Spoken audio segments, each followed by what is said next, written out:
Hello, this is Bob again. This could be one of the coolest episodes of whatever this is. Did a few more changes, and I'm going to start calling them tweaks because I don't like mods anymore. I think that's gross. So, I tweaked a few things. First of all, my last video, I talked about how this was really tight, and a guy messaged and said it could be dirty on the inside from the factory and what have you, so I pulled it apart. Turns out the jib was 4/1000 out of, it had a bow in it. So I flat filed the heck out of it and got it, so now it's nice. I can still use this if I want a real smooth, because there's no power on this naturally, so if I want a nice smooth finish, I'll still use this guy. And you can control very good. Okay, next thing is, if you look down here, there's this bar here. This is simple and half stupid, but it works. There's the back of it. And all you do is you pull and all your chips come out. It's heavy. This is 1/4 inch. I want it nice and heavy. And it pulls and I don't know, you could get fancy with it or something, but I just hated reaching under there to sweep it, and I'd get oil on the back of my hands and chips on my knuckles and everything. Okay, now over here, hold on. This guy here is very similar to the bandsaws that everyone's seen for like $140. Post Tool used to have them. They're good. Most people, you use the hell out of them, and you can stand them up like this. This isn't one, but this has the same blade, 64.5 inch. It's virtually the same casting. And this one stays vertical. And I wanted to be able to cut tighter circles because the 1/2 inch blade is kind of cruddy. So I ordered a 1/4 inch blade, and then all you got to do is grind reliefs for the set in all of these, those two, and then under here, and these guys here. It's not hard to do. I just put a handheld die grinder. I blued it, marked it, had it go, marked it, did a little measuring, and you just leave a little groove there, and it's fantastic. It still works on the same guides here, up here, and down below.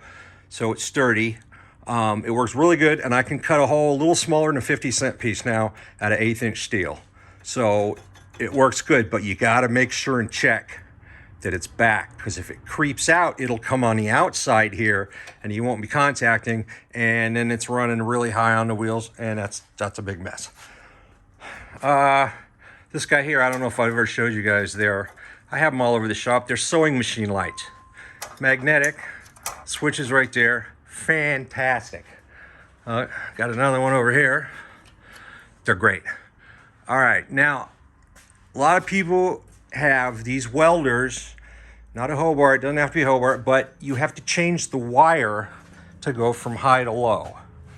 There's lugs, the lugs here, and you're supposed to change, you know, the lead from high to low when you want to change settings, and that is a huge pain in the butt.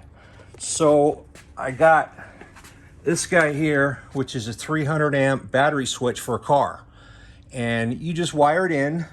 I'll show you. Oh, I'm sorry about that. Hold on. You just wire it in, and you're only doing reverse polarity, so you don't have to change that. And then there. And now you're at a higher or lower setting. It's real easy. It's plenty strong. I've had this on here for over 20 years, and it works fantastic. Now, the middle setting where they're hooked together, don't ever do that and pull the switch, because I think it tears open a hole in the space-time continuum, and it'll suck my whole shop in. That's bad. Always label that. Oh, and now, the last thing, I got to put this in the holder. People have tungsten grinders, and they're great. You got the holes. I mark them. You got the holes. You got your angles. Everything's great. What happens when you dip and you got to cut the end off? There's no place on these to cut the end. You can't stick it through the hole and just make it shorter. It won't fit through the hole. It's contaminated. So all I did, I ground a notch in there and then drilled through this hole. I took this off, drilled it right through the hole, ground a flat spot, center punched the heck out of it, and drove a roll pin in there. So now all you do is you go in here like this, you lay that in there. You got to file a nice notch there because it won't, you know, fit through the cracks, but it works great. You put it in there, it keeps right against here, and it'll snap it right off.